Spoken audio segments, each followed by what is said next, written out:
this is Eric from Wisdom Heart.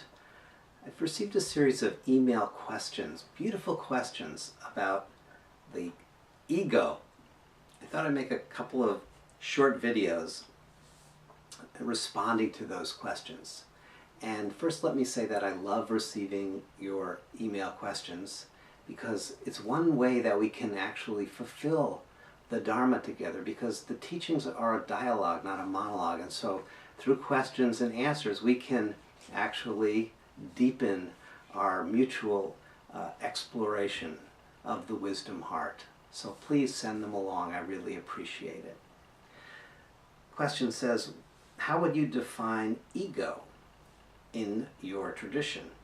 In some traditions, there's a saying, kill the ego. This seems to me to be very aggressive. I'm not sure that killing your ego is going to bring instant enlightenment. I prefer the teachings that talk about making friends with the ego as much as we make friends with our mind. It just seems friendlier. What's the relationship? What do we do? In the Wisdom Heart tradition, which comes out of the yoga tradition, so there's a Sanskrit term that has been translated as ego. But the Sanskrit term needs to be looked at directly, and that term is ahamkara. Ahamkara. One way of translating that a bit more literally is I maker, or that process by which consciousness creates the experience of I. It's the process by which consciousness creates the experience I am here and the other is over there. We could call that process the process of drawing a boundary.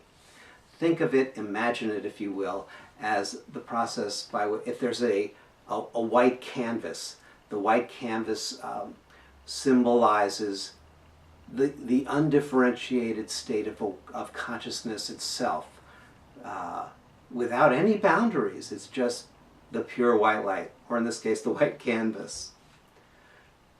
And we draw a circle on that canvas. That circle has an inside, and that circle has an outside. This is a symbolic way of describing the way that ahamkara functions. Now, this boundary drawing process is in and of itself not a problem.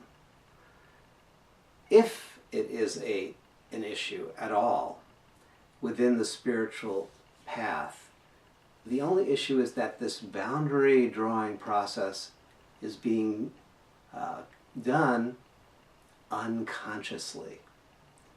That the drawing of the boundary that defines self and other has not been done intentionally.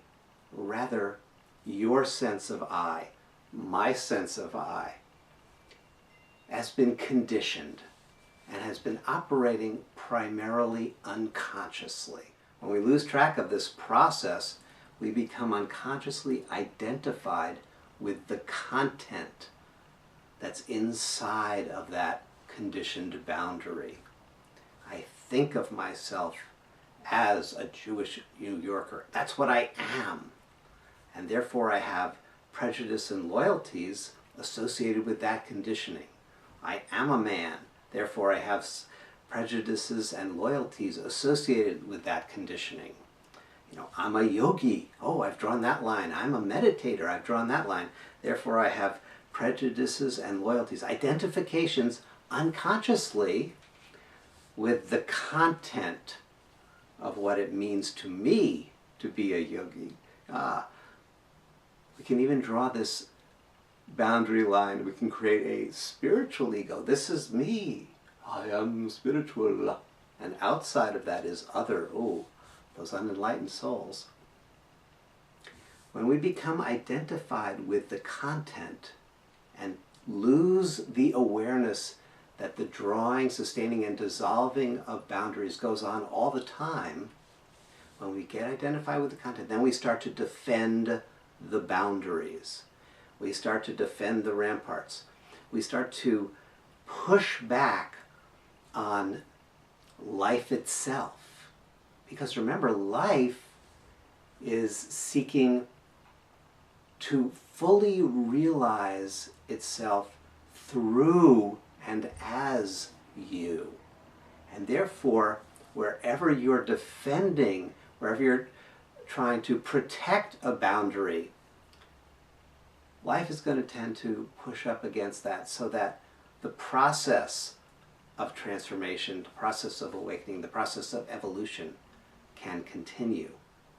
So again, if there is an issue with ego, it's not so much an issue with the process of drawing, sustaining, and dissolving those boundaries, as much it is with the unconscious way we try to defend and sustain a boundary long after its usefulness has passed.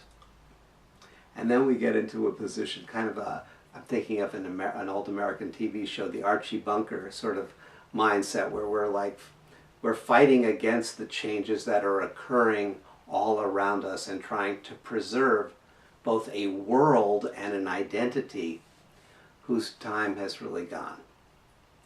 Now, what we learn through spiritual practice, what we develop through meditation and spiritual practice, is the capacity to shift our attention away from the content and to recognize, yes, this boundary has a functionality, but it's not a permanent thing. It's not real in any permanent way. It's just a boundary condition that was drawn at some time in my history, and it will dissolve away. I can actually cooperate with that process through spiritual practice. Remember, each time you turn inward in true meditation, you, for maybe only a moment, maybe only a millisecond of time, you dissolve your commitment to that boundary. And what happens then? Life moves in, a deeper, fuller, richer, more expanded sense of what life is. And then we open our eyes, and here we are again. Eric is back. Can Eric remember? Can Eric incorporate? Can Eric allow the boundary of Ericness to now be reformed in the light of that meditative insight? Or will I unconsciously, rigidly cling to the patternings of Eric that were conditioned in my past? And the same is true for you. The same questions arise for you. Every night as you go to sleep, you organically let go of that boundary. You release yourself into the ocean of dreams. And then even deeper, you go into the state of deep sleep, deeper than dreams, where there is just the subtlest presence of identity. But then in the morning, as you move from deep sleep into the dream state again, and then into the waking state, what happens? We redraw that boundary, but we redraw it without awareness. That is the key. We redraw it without awareness. Through spiritual practice, we become attuned to, we become awake to the ways in which consciousness moves from waking state to dream state to deep sleep state and back again. And we see that this process of dissolving and redrawing boundaries is happening every day. It's happening all the time. And as we wake up in the morning, we recognize we have the opportunity to draw that boundary line now as we step into our life, to draw that boundary line so that it allows a fuller expression of our gifts, so that it allows us to have a deeper and more intimate and more loving relationship with our world, so that it allows us to have a deeper, intimate, and more loving relationship with all of the voices and elements that lie within our own awareness. So, what is ego? Ego is a process by which we create, sustain, and dissolve the sense of I. There's nothing to kill, and in an ultimate sense, there's nothing to befriend, but rather there's a process to become a student of, and to become more mindful as each breath is an invitation to release that boundary and then to redraw it in the light of wisdom, in the light of the wisdom heart. Thank you for that question. And we'll explore some other dimensions of ego and awakening in the next video.